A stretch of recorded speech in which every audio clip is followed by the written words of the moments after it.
네, 자, 안녕하세요. 우리 지난 시간에 배웠던 거 먼저 좀 확인을 하고 진행을 하도록 하겠습니다. 지난 시간에는요, 무의식적 반응과 의식적 반응에 대해서 배워봤어요. 의식적 반응은 대표적인 실험 하나를 가지고 조금 봤었는데, 자, 자를 이렇게 쭈루룩 놓고, 다른 친구가 자를 잡아준 상태에서 내가 손을 뻗어서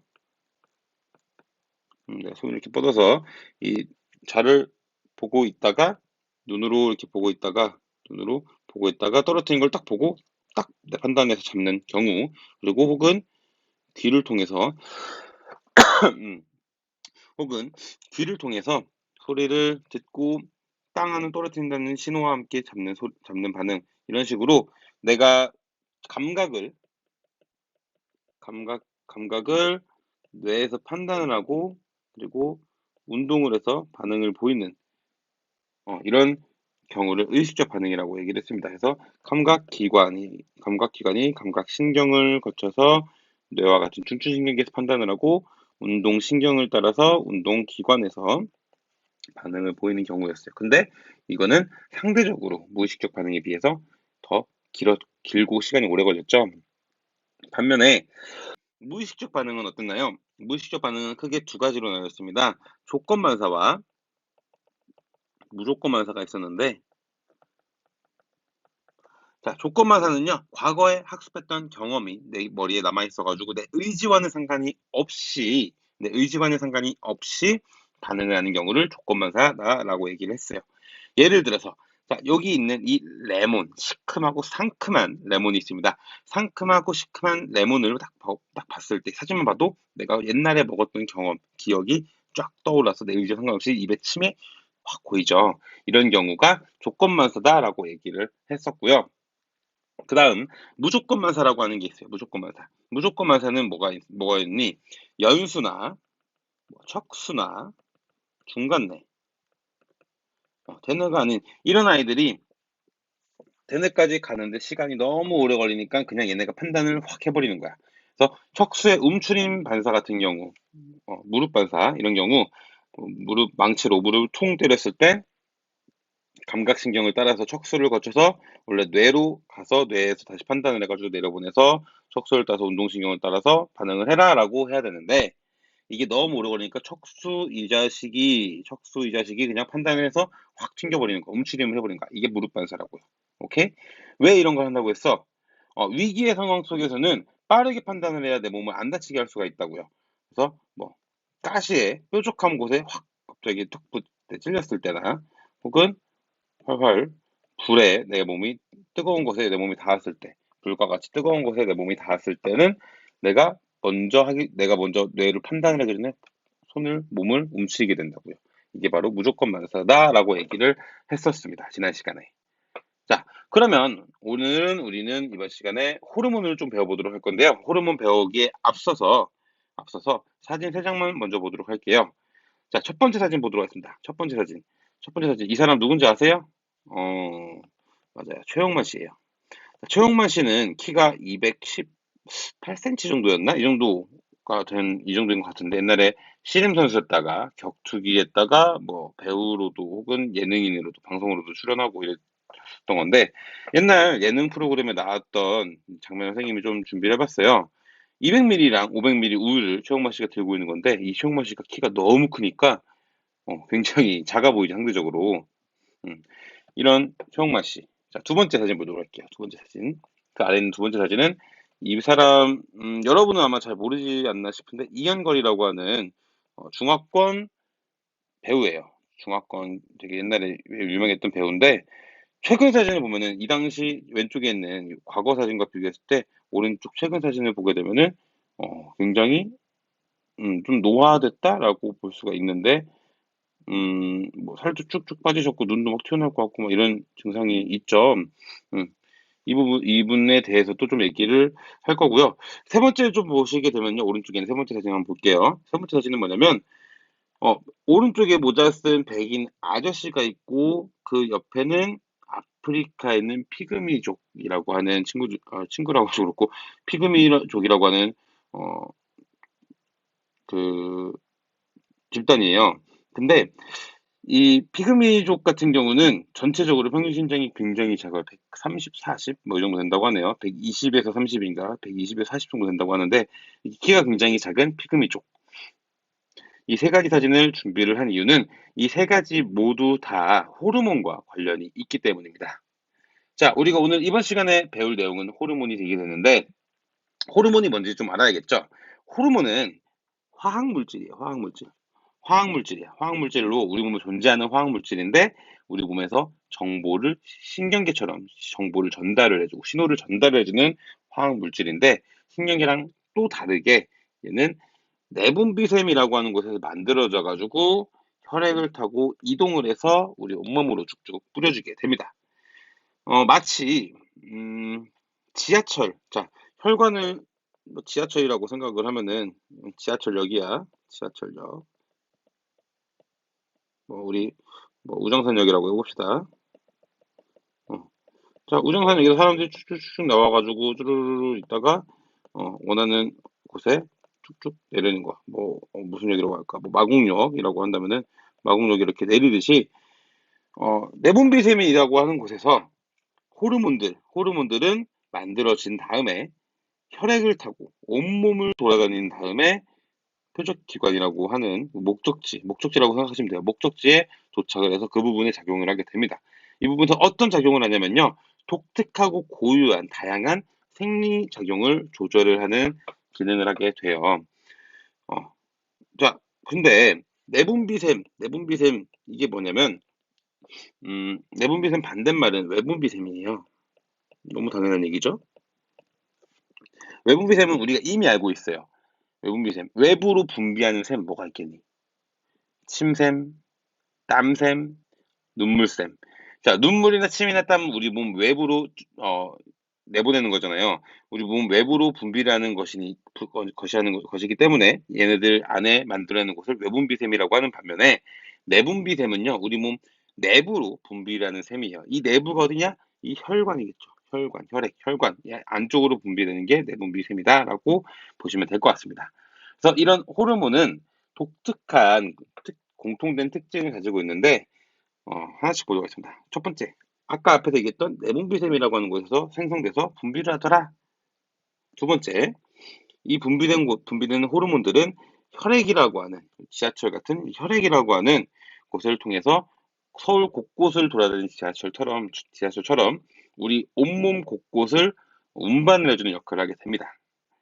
그리고 세 번째, 근데 특정 기관이랑 세포에서만 작용을 하게 됩니다. 얘를 이런 표적기관이라고 하거든요. 관역처럼 표적기관이라고 하거든요. 그 종착지, 각각의 사람들이 원하는 종착지 지하철역이 있을 거 아니에요. 그것처럼 딱 그 원하는 곳에서만 작용을 하게 돼요. 뭐 여기저기 내가 A라고 하는 호르몬을 내분비샘에 분비를 했는데 뭐 손, 발, 뭐 귀, 코 이렇게 다 작용하는 게 아니라 손에만 작용을 하고 B라고 하는 호르몬은 뭐 코에만 작용하고 이런 것처럼 그 각각의 호르몬은 각각의 표적기관, 표적세포에만 작용을 하더라라고 보시면 될 것 같습니다. 네 번째네요. 네 번째, 소량으로 생리 기능을 조절을 하게 됩니다. 호르몬은 우리 몸에서 많이 필요하지가 않아요. 많이 존재하는 게 아니야. 그래서 굉장히 조그만 소량만이 작용을 하게 되는데 이 소량으로만으로도 굉장히 큰 효과를 나타내게 되어서 얘가 일정한 소량이 되겠죠. 일정한 소량만이 유지가 돼야 돼. 이 일정한 소량이 유지가 되지 않으면은 모자라면은 결핍증이 나타나게 되고요. 너무 많아지면은 과다증이 발생을 해서 우리 몸에 호르몬 이상을 나타나게 됩니다. 자, 다음으로 여섯 번째입니다. 신경계. 아까 얘기했죠. 선생님이 신경계처럼 정보 전달하는 화학 물질이 호르몬이다라고 얘기를 했는데 신경계랑 반대로 신경계보다는 느리지만 훨씬 지속적이고 광범위한 효과를 갖고 있다라고 보시면 될 것 같아요. 얘는 호르몬의 공통적인 특징이고요. 그러면 우리 몸에는 어떤 호르몬들이 존재하는지 우리 사람의 몸에는 한 50가지 종류의 호르몬이 존재하는데 그 중에서 딱 7가지만 좀 보도록 하겠습니다. 사람의 내분비샘과 호르몬입니다. 자, 위에서부터 보도록 할게요. 일단은 자, 보기 전에 내분비샘에서 호르몬을 만들어서 분비를 하고요. 이 호르몬 어디로 간다고 했지? 그렇지. 혈액을 타고 표적기관으로 가는 겁니다. 여러분들이 내분비샘이나 호르몬을 종종 헷갈려 하셔가지고 지금부터 이제 생소한 단어들이 쭈루루룩 나올 건데 구분을 하셔야 돼요. 내분비샘은 호르몬을 만들어내는 곳, 호르몬은 우리 몸에 조절을 해주는 화학 물질이야. 자, 위에서 하나씩 보도록 하겠습니다. 첫 번째로. 자, 우리 이거 딱 배웠던 거네. 뇌죠, 뇌. 여기, 이 부분 간뇌지. 간뇌 아랫부분을 보시게 되면은, 이 간뇌는 신경 쓰지 마세요. 그냥. 지워야지. 신경 쓰지 마시고. 간뇌 아래쪽을 보시게 되면은, 간뇌 아래 이렇게 생긴, 보이시죠? 얘가 존재를 해요. 얘가 뇌 아래에 있는 어떤 물체다라고 해서 뇌하수체라고 합니다. 뇌하수체는 내분비샘이야. 내분비샘. 자, 뇌하수체라고 하는 뇌 아래에 있는 어떤 이 뇌하수체라고 하는 내분비샘에서 만들어내는 호르몬은 생장 호르몬이 돼요. 생장 호르몬 우리 몸에서 굉장히 중요합니다. 특히 청소년 여러분들한테 중요해요. 생장 호르몬 어떤 역할을 하겠니? 맞아, 생장하는 거야. 그래서 생장을 촉진해주는 역할이고요. 우리 몸에 우리 몸을 구성하는 영양소 중에 제일 많은 비중을 차지하는 게 뭐야? 물 빼고 단백질이에요. 그래서 우리 생장하려면은 단백질이 많이 만들어야 되잖아. 그래서 단백질 합성을 촉진시켜주는 역할을 해주는 것도 바로 이 생장 호르몬입니다. 이 생장 호르몬이 밤 시간, 자정을 중심으로 밤과 새벽 시간에 많이 분비가 돼서 여러분들이 일찍 자야 키가 많이 큰다라고 얘기를 하는 거예요. 성장기니까. 어, 선생님은 잠을 못 자서, 늦게 자서 키가 작은가? 아무튼 넘어가도록 하겠습니다. 자, 그 다음 목 부분 보시면요. 이 나비 넥타이 모양으로 생긴 애가 있어요. 이 내분비샘을 갑상샘 혹은 갑상선이라고 합니다. 갑상샘 또는 갑상선. 자, 얘는요. 티록신이라고 하는 호르몬을 분비를 하게 되는데 되게 우리 몸에 중요해요. 어떤 역할을 하기에 중요하냐면은 세포 호흡을 촉진하고요. 여기서 얘기하는 호흡은 세포호흡이지 우리가 뭐 들숨날숨하는 그 호흡이 아니에요. 세포호흡. 영양소를 이용을 해가지고 에너지를 만들어내는 그 세포호흡, 세포호흡을 촉진을 하게 돼요. 세포호흡을 촉진하게 되니까 영양소를 분해해서 에너지를 만들어내는 과정에서 발생하는 열이 있죠. 그래서 이 체온을 유지해주는, 우리 36.5도를 유지해주는 기능을 해주는 게 바로 티록신이라고 하는 호르몬이더라. 호르몬. 이렇게 보시면 되겠습니다. 자, 다음으로. 자, 배 쪽으로 쭈루루룩 내려가시 보시면요. 배 쪽에 강낭콩 모양의 두 개의 콩팥이죠. 갈색깔. 콩팥이 존재하는데, 콩팥 모자 쓴 것처럼 노란 색깔이 보이시죠? 콩팥 위에 있는 이 부분의 내분비샘을 바로 부신이라고 합니다. 부신에서는요, 들어본 친구도 있을 거야. 아드레날린. 다른 말로 에피네프린이라고도 하는 호르몬이 분비가 되게 되는데 얘는 위급한 상황 속에서 폭발스러운 에너지를 만들어내는 역할을 해요. 예를 들어 사람은 그런 경우가 별로 없는데 예를 들어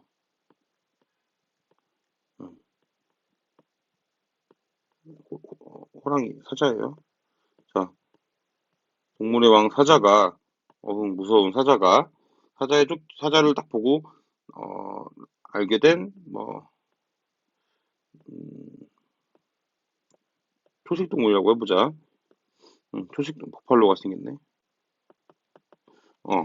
자, 사자를 발견을 한 버팔로우 혹은 뭐도 상관없어. 얼룩말, 뭐 상관없어요. 아프리카 초원에 있는 어떤 곳이든 초식동물이 내 포식자, 날 잡아먹는, 상위 포식자를 만났어. 그럼 어떻게 돼? 잡히면 그냥 목숨을 잃는 거야. 전력을 다해서 질주해서 도망을 가야 될 거 아니에요? 이럴 경우에, 우리 몸이 아니지. 이 초식동물의 몸에서는 부신이라고 하는 내분비되면서 아드레날린이 분비가 돼서 폭발적으로 에너지를 만들게 됩니다. 그래서 폭발적으로 에너지를 급작스럽게 만들려면은 이 에너지원이 되는 포도당, 주된 에너지원이 포도당이거든요. 포도당이 우리 몸에 많이 늘어나야 되는데 그래서 포도당 증가시키는데 피 속에 있는 당량이라고요. 피에 있는 포도당의 양입니다. 포도당을 급격히 증가시키는 역할을 하게 됩니다. 그래서 혈당량을 증가시키게 되고요. 혈액 안에 있는 이 혈당량을 우리 온몸에 있는 세포한테 막 다 전달해 주려면 어떻게 해야 될까? 심장 박동이 막 뛰어야 되겠죠. 막 뛰어야 되고, 그래서 여러분들도 막 흥분했을 때, 싸울 때, 막 이럴 때, 그러면은 심장박동 막 두근두근 하는 거 느껴지시죠? 그렇게 심장박동도 막 해야 되고, 높아져야 되고, 그리고 어, 혈압도 증가하게 됩니다. 이게 무슨 호르몬의 역할? 아드레날린이라고 하는 호르몬의 역할이 됩니다. 자, 다음으로 그 아래쪽을 보시면요. 이자라고 하는 애가 존재합니다. 내분비샘이. 이자는 우리 소화에서도 이자에서 나오는 소화 효소도 분비를 했지만 그런 외분비샘이기도 했지만 내분비샘으로서는 두 가지 호르몬을 분비를 하게 되는데 인슐린이라고 하는 애랑 글루카곤, 글루카곤이라고 하는 호르몬을 분비를 하게 돼요. 얘네 둘은 어, 반대되는 역할을 하게 되는데 인슐린은 앞에서 얘기했던 이 혈당량을 낮춰주는 역할을 하게 되고 글루카곤은 혈당량을 높여주는 역할을 하게 돼요. 혈당량, 글루카곤이 네 글자니까 한 글자 더 많으니까 혈당 높인다고 기억을 하고 인슐린이 세 글자니까 혈당량을 낮춘다라고 좀 기억을 하시면 좀 편할 것 같아요. 그래서 이자는 혈당량을 조절해주는 호르몬을 분비하는 내분비샘이 되는데 인슐린과 글루카곤 각각은 혈당량을 낮추고 높여주는 역할을 하더라 기억을 하시면 될 것 같습니다. 자, 다음으로 좀 더 아래쪽을 보시게 되면요. 남성의 경우에는 정소가 있고 여성의 경우에는 난소가 존재를 하게 돼요.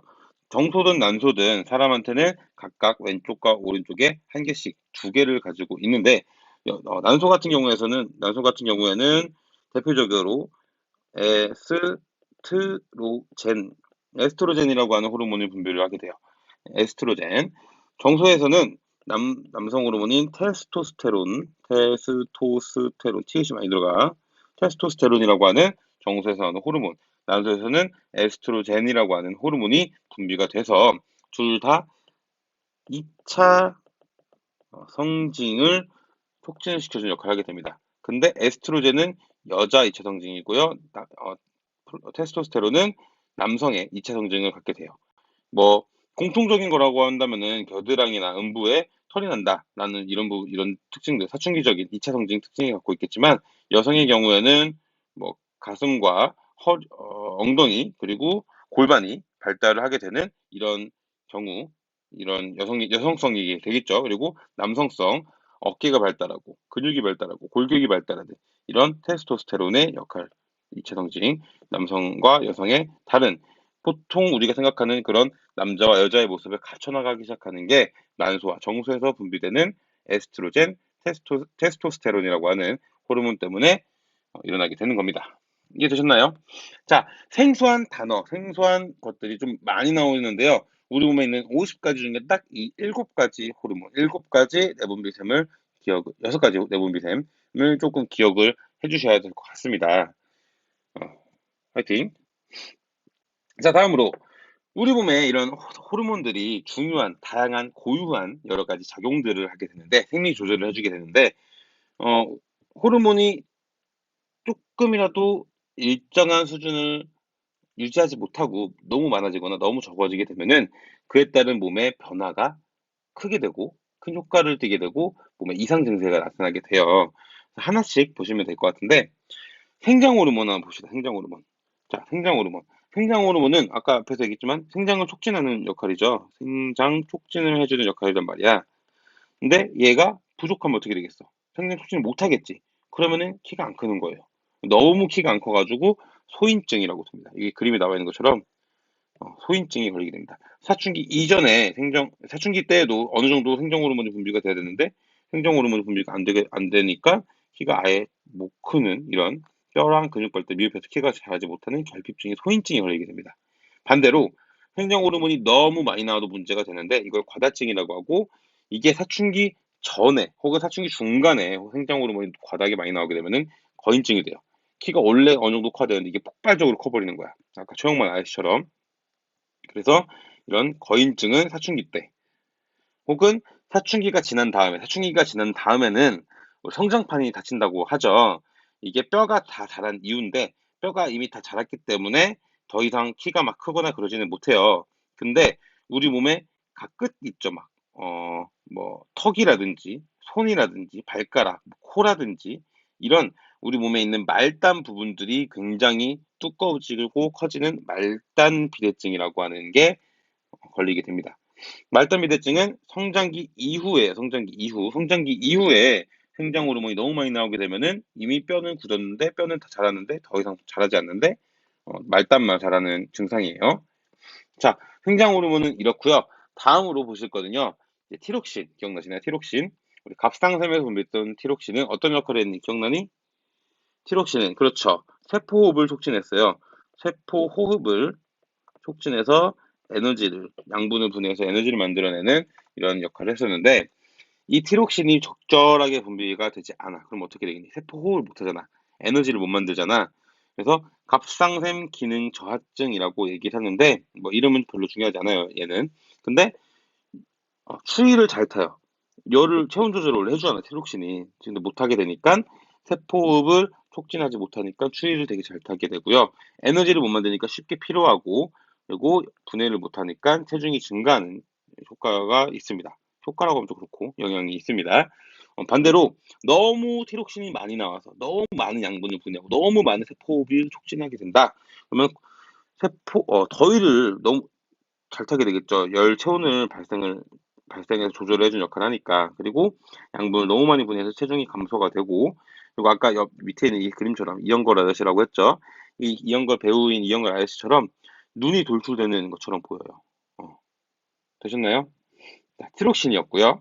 다음으로 인슐린입니다. 이자에서 분비되는 인슐린. 인슐린은 어떤 역할을 했냐면요. 혈당, 혈당량을 세 글자니까 낮춰준다. 글루카곤을 높여주고 이 인슐린 혈당량을 낮춰줘야 되는데 결핍돼요. 인슐린이 나와야 되는데 못 나와. 그러면 혈당량을 낮춰야 되는데 못 낮춘다는 얘기죠. 그러니까 당뇨병에 걸리게 되는데 당뇨병은 혈당이 원래 혈당 우리 몸에서 다음 시간에 이제 항상성 조절을 배울 건데 혈당이 일정하게 조절이 돼야 돼요. 일정한 양으로 조절이 돼야 되는데 정상보다 일정한 유지가 아니라 낮춰야 되는데 높은 상태로 지속을 하게 되죠. 이러면은 굉장히 몸에 안 좋은 영향도 많이 있게 되고 그리고 원래 포도당은 소변으로 나오지가 않는데 에너지원이잖아. 중요한 거니까 소변으로 나오지가 않게 되는데 근데 이게 낮춰주지 못하고 너무 혈관에 많은 포도당이 존재하기 때문에 소변으로 포도당이 빠져나오게 되는 이런 영향도 있게 됩니다. 그래서 인슐린 호르몬 분비 이상까지 봤고요. 여기까지 정리하시면은 호르몬은 다 정리가 됐어요. 근데 지난 시간에 배웠던 신경계랑 관련을 해서 선생님이 조금 정리해 보려고 합니다. 자, 호르몬. 호르몬과 신경계의 구분 그리고 비교를 조금 해보려고 해요. 첫 번째로 신호 전달 매치입니다. 호르몬은 뭘로 전달한다고 했지? 그렇지. 혈액을 타고 전달해 준다고 온몸으로 쭉쭉 전달해 준다고 얘기를 했어요.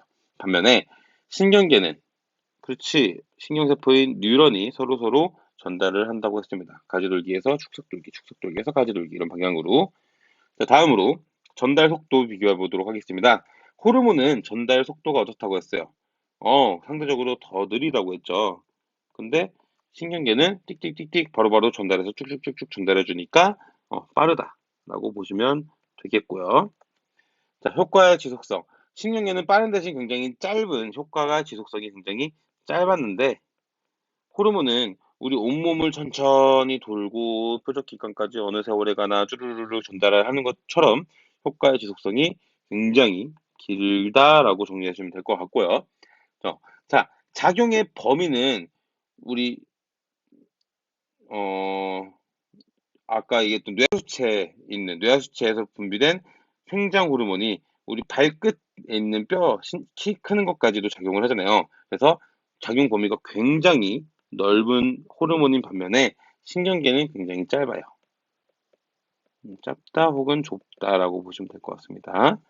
자, 다음으로 반응의 종류입니다. 호르몬은요, 앞에서 얘기했지만 범위가 범위가 넓고 지속적 반응인 반면에 신경계는요, 어떤 환경 변화에 대해서 빠르게 반응을 하는 역할을 하게 됩니다. 그래서 환경 변화에 대한 빠른 반응, 어, 빠른 반응을 하게 된다. 앞에서 얘기했던 뭐 에피네프린, 아드레날린이라고 했죠. 그런 것도 호르몬치고는 굉장히 빠르게 작용을 하려고 혈당량을 높이고 혈압을 높이고 심장박동 촉진하고 이런 영향을 보였지만 이런 효과를 보이려고 하는 거지만 신경계가 다 봐서 바로 우리 의식적 반응 생각을 해봐요. 얼마나 빨라. 이게 신경계 때문이잖아요. 호르몬에 비해서는 훨씬 속도 차이가 나더라라고 기억을 하시면 될 것 같습니다. 자, 호르몬은 여기까지고요. 음, 다음 시간에는 우리 항상성 조절이라고 하는 항상성 조절이라고 하는 것을 오늘 배웠던 호르몬과 이전 시간에 배웠던 신경계 같이 좀 정리를 간략하게 해서 4단원 마무리하도록 할 거고, 이 다음 시간에는 이제 유전 다음 새로운 단원을 배워보도록 하겠습니다. 자, 고생하셨습니다.